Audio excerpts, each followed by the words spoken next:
Lah ini kalau Nabi Muhammad SAW sampai ngomong al-bakhil pakai alif lam ta'rif, artinya makna kikir yang sebenarnya, orang yang benar-benar kikir. Yang ngomong Nabi. Mudah-mudahan antum dan saya nggak termasuk yang ini. Amin. Kalau kemarin-kemarin kita masih masuk daftar, mudah-mudahan habis ini nggak masuk daftar lagi. Karena kemarin-kemarin mungkin belum paham, belum ngerti. Al-bakhilu, orang yang pelit. Siapa kata Nabi SAW? Bukan dia nggak mau ngasih. Aneh sabda yang duit. Pelit biasanya nyambungnya sama duit. Tapi ternyata Nabi SAW mengatakan al-bakhilu, orang yang pelit adalah man dzukirtu indahu, siapa yang mendengar aku disebut-sebutkan di hadapannya, falam yusalli alayya, dia nggak mau sholawat sama aku. Allahumma sholli wa sallim alaihi. Jadi kalau ada Nabi disebut-sebut SAW, dia nggak mau sholawat, pelit tuh orang. Pelitnya luar biasa. Kenapa? Lawang sudah Allah yang nyuruh sholawat, dia masih nggak mau kok. Pelitnya luar biasa. Allah yang suruh ayo sholawat, dia nggak mau. Kalau nama Nabi disebut kamu sholawat, dia nggak mau. Kalau kamu sholawat sekali, Allah sholawat sama kamu 10 kali, dia nggak mau disolawatin sama Allah. Kan pelitnya luar biasa pada dirinya sendiri. Naudzubillah min dzalik. Karena sholawat itu jalan selamat. Sholawat itu bukti cinta. Gak mungkin kita ini sholawat tanpa cinta. Orang tergerak hatinya, Allahumma sholli wa sallim alaihi, pasti saat itu ingat pada Nabi Muhammad SAW. Walaupun kadar ingatnya mungkin baru 0,0001%. Ingat Nabi, Allahumma sholli wa sallim alaihi. Nah, sholawat juga dianjurkan bukan hanya pada hari tertentu, waktu tertentu, tapi sholawat dianjurkan pada keadaan tertentu. Apa itu? Mau duduk, suruh sholawat. Mau bangun, suruh sholawat. Bahkan dianjurkan Nabi Muhammad SAW, siapa yang dia duduk-duduk, kemudian dalam duduknya dia tidak berzikir kepada Allah dan tidak bersolawat kepadaku, maka duduknya menjadi penyesalan buat dia kelak di hari kiamat. Masya Allah. Ini kadang nih duduk di warung 2 jam, satu pun solawat gak muncul dari lisan kita. Makanya ada solawat namanya solawat bubariyah. Bukan bubariyah, bukan ya. Solawat bubariyah. Nah, jadi disambung ya. Ini istilahnya teman-teman ini. Beb, ini solawat bubariyah. Kenapa? Solawat buat menghentikan ustadz kalau ceramahnya kepanjangan. Ya, dan buat ngusir jamaah kalau duduknya keenakan. Jadi selesai ceramah atau ustadznya kok ceramahnya kepanjangan gitu ya. Ini pendengarnya agak kurang ajar juga gitu ya. Mau ngentikkan ustadznya langsung sallu ala nabi, sallallahu ala Muhammad, Allahumma sholli alaihi. Oh, paham jamaah, ayo mandek gitu ya. Kalau udah terakhir gitu mau ngajak orang pulang, sallallahu ala Muhammad, udhkuru sholalan nabi, Allahumma sholli alaihi. Kalau udah terakhir itu ngajak bubar. Kalau di awal sholawat ngajak ayo mulai, jangan lama. Nah, ini dianjurkan. Kalau mau pergi ajak semua sholawat, mau berdiri sholawat, mau duduk sholawat. Begitu kita diajarkan oleh Nabi Muhammad SAW. Gerak kita ini diikat dengan mengingat Nabi Muhammad SAW. Gak boleh lupa. Duduk berdiri sholawat, duduk berdiri sholawat. Nah, hidup kita kan duduk berdiri sholawat. Kemudian ada satu kondisi, banyak sebetulnya ya. Sampai-sampai you and I, we are pray to the God Allah Ta'ala. Gak tahu Inggris saya ini model apa, wallahu alam. Pokoknya al-nekatu. Ya, biar nanti kalau yang dengar nih ada dari sono gitu kan ya, oh Habibnya berupaya walaupun tidak bisa ya. Tapi yang penting paham. Wong bayi aja oek kita paham. Oek, oh lapar, paham. Kan ibunya luar biasa, tahu tuh bahasa bayi. Kita berdoa sampai nangis, Allahumma, jamaahnya nangis semua, Allahumma. Malaikat ngomong, percuma, doamu cuma muter di langit, gak nembus. Iya, reject, dikembalikan doanya. Doanya cuma muter-muter di langit, turun lagi, naik, muter lagi di langit, gak bisa tembus. Kenapa? Gak diawali sholawat, gak ditutup sholawat. Doa ini yang ngomong Nabi. Jangan kamu anggap, loh kan saya udah manggil-manggil Allah. Nah Allahnya ngomong lewat nabinya, kalau kamu nggak mau sholawat sama nabiku, aku nggak mau itu loh. Allahumma sholli wa sallim alaihi. Makanya jangan sok kenal Allah. Jangan sok kenal Allah mengatakan, kan Allah saya akan cinta sama Allah, saya akan panggil-panggil Allah. Iya, tapi Allah ngajarin sama kamu, kalau kamu mau aku dengarkan, mau aku jawab, ud'uni astajib lakum, ada syaratnya. Syaratnya apa? Awali dulu dengan sholawat pada Nabi Muhammad sallallahu alaihi wasallam. Gak diawalin sholawat, bye bye. Malaikatnya ketawa, lanjutkan nangisnya. Gak kabul. Gak kabul kata malaikat. Ya gak apa-apa. Dapat pahala. Mau orang nangis karena Allah dapat pahala nggak? Dapat. Jangan dibilang nggak dapat pahala, dapat hasanah. Mau ngomongnya baik, tapi kabul nanti dulu. Usahanya dihargain, dapat pahala. Tetapi masalah terkabul nanti dulu, ada aturannya. Sholat, masya Allah, dari rokaat pertama sampai rokaat terakhir sudah buat makmum pingsan. Makmumnya pingsan, beliaunya enggak. Loh kenapa? Satu rokaat 2 jam. Ya makmumnya pingsan. Rokaat terakhir atahiyat.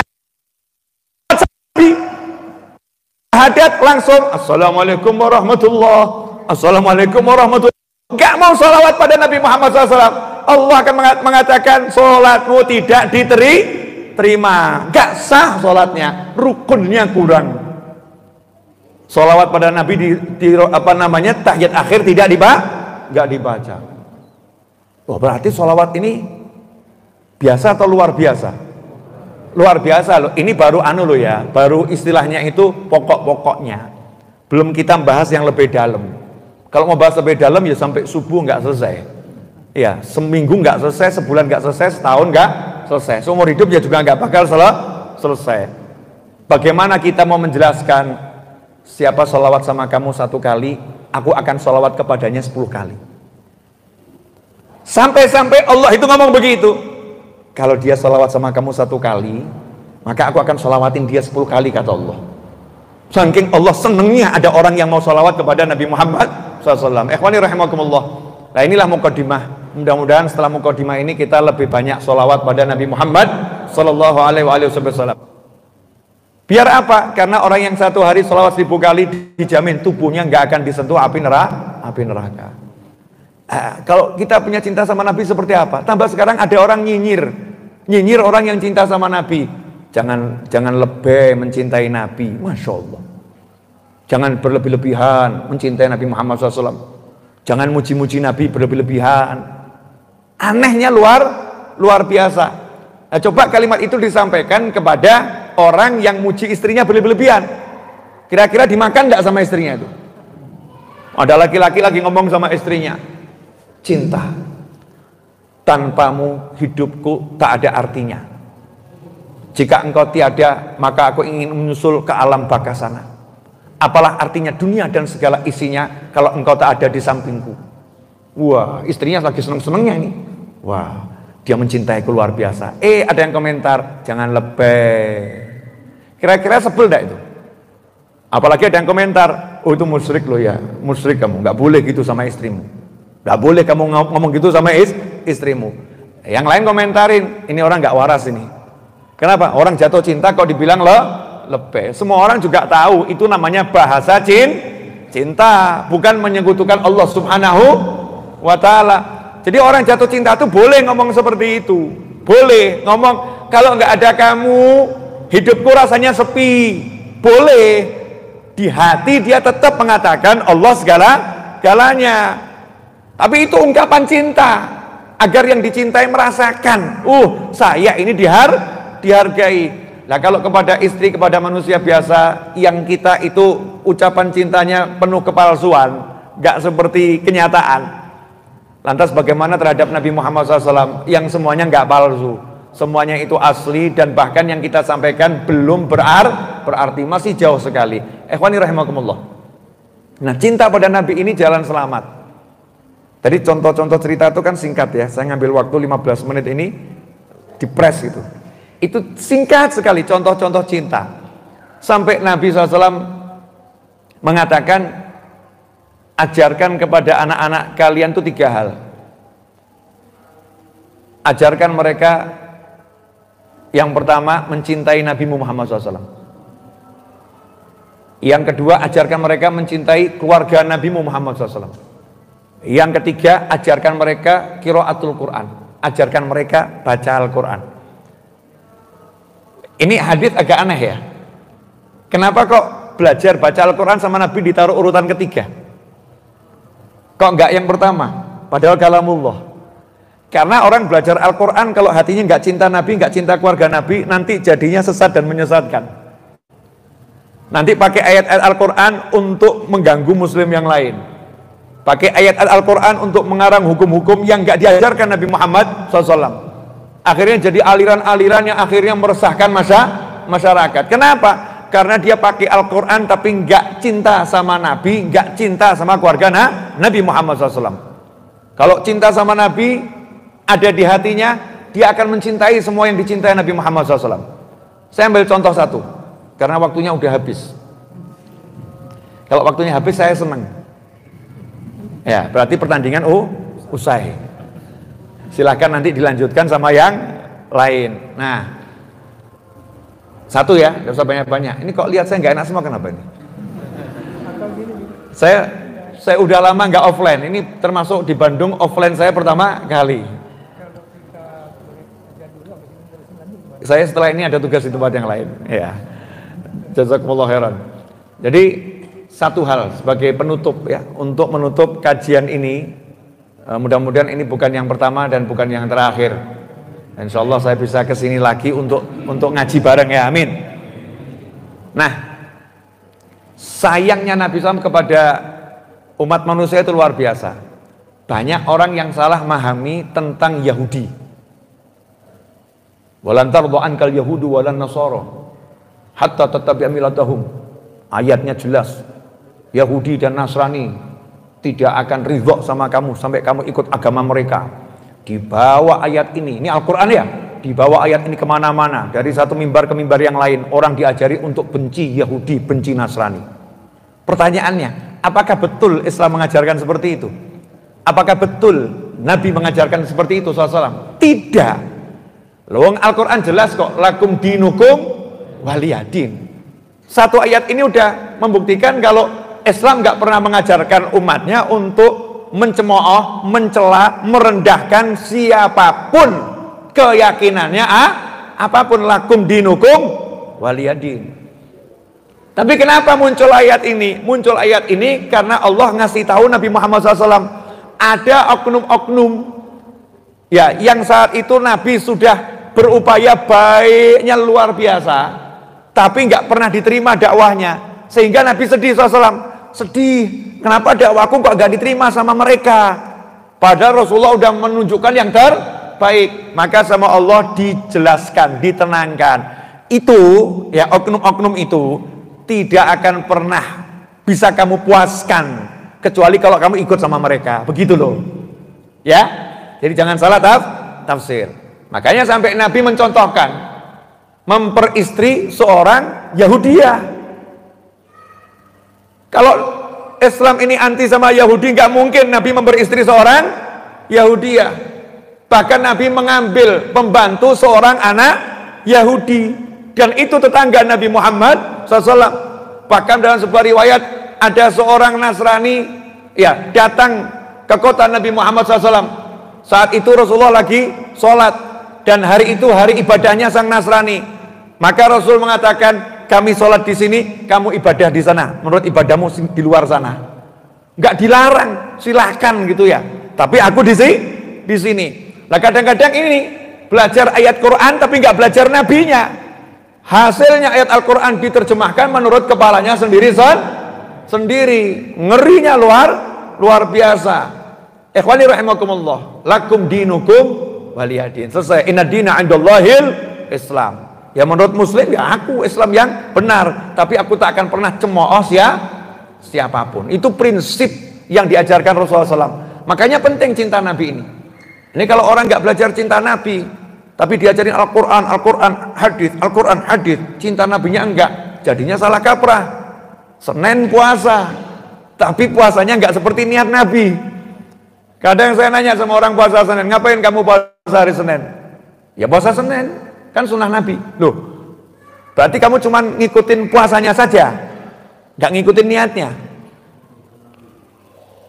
Kan Nabi puasa hari Senin kan ditanya sama sahabat, kenapa engkau puasa hari Senin ya Rasulullah? Karena ini hari kelahiranku. Hari Senin hari kelahiranku. Jadi Rasulullah puasa hari Senin itu memperingati hari kelahirannya. Lah kita kalau Senin puasa apakah ngomong sama Allah, ya Allah saya akan peringati hari kelahiran Nabi dengan puasa di hari ini? Apa ngomong begitu? Nah, ini berarti kita nggak ngikat puasa kita dengan niatnya Nabi Muhammad SAW. Nggak tahu tujuan puasa Nabi Muhammad SAW. Kenapa? Karena nggak belajar nabinya, nggak kenal nabinya, sehingga nanti yang terjadi pemahaman menurut kepalanya sendiri, dan itu mengerikan. Sebab ayat hadis itu bisa multi tafsir, ya multi tafsir, semau-mau orang yang menafsirkan. Nah biar kita ini selamat, makanya kita harus ajarkan cinta pada Nabi Muhammad SAW. Seperti orang-orang dulu mengajarkan keluarganya cinta pada Nabi Muhammad SAW. Yuk kita mulai malam hari ini dengan banyak sholawat. Ya dengan banyak sholawat. Ajari anak-anak kita untuk sholawat. Anak saya itu kalau meminta sesuatu saya suruh sholawat dulu. Sholawat. Bahkan anak saya kalau mau nawar Abu ya tolong belikan ini ya, Anis sholawat 1000 kali belikan ini. Yang Ali nggak mau kalah. Ali mau sholawat 1000 kali, Abu ya belikan ini. Jadi nawarnya itu biar saya mau ya pakai sholawat. Ya, saya ajari memang begitu. Biar apa? Biar di hatinya paham. Yang paling dicintai bapaknya adalah Nabi Muhammad SAW. Biar terikat.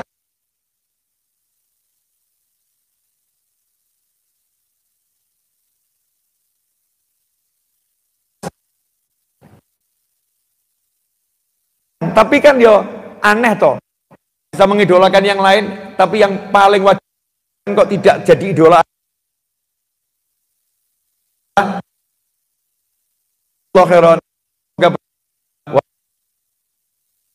kesempatan pada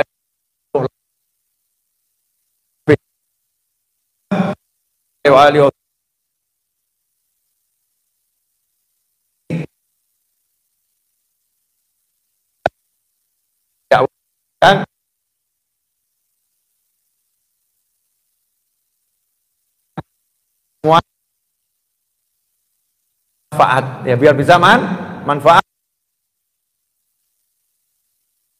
kita menjadi yang